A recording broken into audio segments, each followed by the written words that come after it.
Well, it really came from a lot of humble beginnings when we first started, and in every year, year after year, has been steady, constant improvement. The very first Ion, the design intent was to have a softer, grippier overmold for chain grabbing abilities, having more friction on the trains.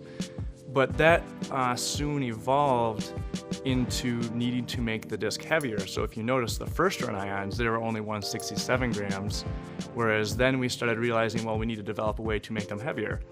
And so the obvious decision was, well, we can put weighting agents in the plastic, but where? And so it was either the core or the overmold. And so it was like a light bulb where if you put the weighting agents in the overmold, not only you're making the part heavier, you're increasing the performance of the product by making it more gyroscopic.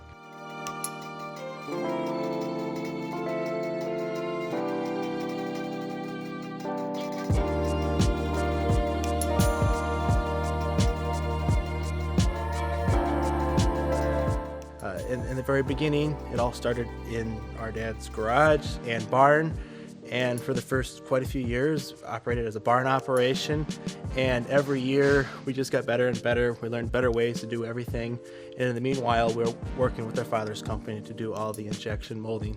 Yeah, well, after we started selling the Ion that first year the mold was it was selling fast enough to pay for that first mold, which allowed us to realize that this technology had traction, and we kind of figured, well, the decision was made to continue building upon new models. And so it was that first year we started looking into developing the next mold, which was the Vector mid-range. What is interesting is the Ion, some of the first iterations, did not necessarily have the true technical patented gyro technology. The basic difference would be it was the first time it was in clear proton plastic. So like for those who have some older Ions and they're wondering which one had gyro technology, which one didn't, the first ones that had it were the clear proton center core with the black overmold. Some of the earlier generations, like we didn't really even have a designated name for the plastic type, but it was like opaque or translucent. Whereas the clear, crystal clear plastic, since there's nothing in the in the flight plate, it's all perfectly clear. That overmold is where it bears all that weight filler.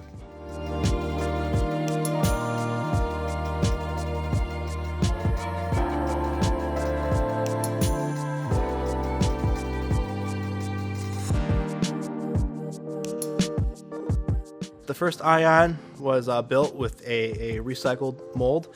We took a mold and we refurbished it to make it compatible for the Ion. It was only suitable to make a very small quantity of Ions in the very beginning, so hence why we see the first generation, second generation, third generation. Looking back at the history of where the Ion came from and where it is now is quite interesting. I would say almost a little different than most of the industry.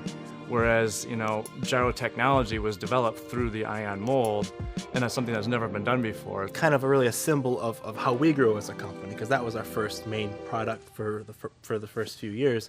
And so to celebrate 10 years, we are going to introduce the throwback of the first run Ion. Yeah, the 10th year Ion is actually really exciting. Not only is it because it's celebrating 10 years of the Ion mold, but it's special because this is now our first in-house molded disc golf disc. The Ion itself is the classic light blue translucent flight plate with the nice bright red overmold.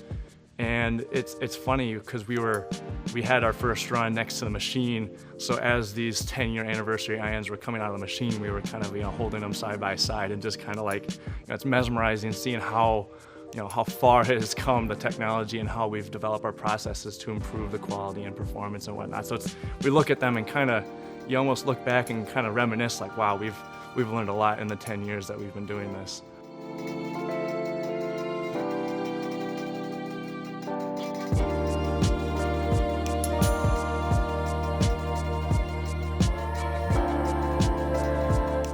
Trying to forecast the next 10 years is going to be next to impossible. And when I try to think like of what could happen is I like to look back at the last 5 or 10 years and try to use that to project where we're going. And it's a very fast exponential growth. Yeah, looking back, when we first started 10 years ago, like it wasn't really a company plan or like, we've got this product and we have a business plan, so to speak. It was more or less just like, we were disc golfers. So at the time, again, it was just more or less a thing to do. Get our hands dirty, try something new, just dabble into some of our manufacturing background and see what our capabilities really were.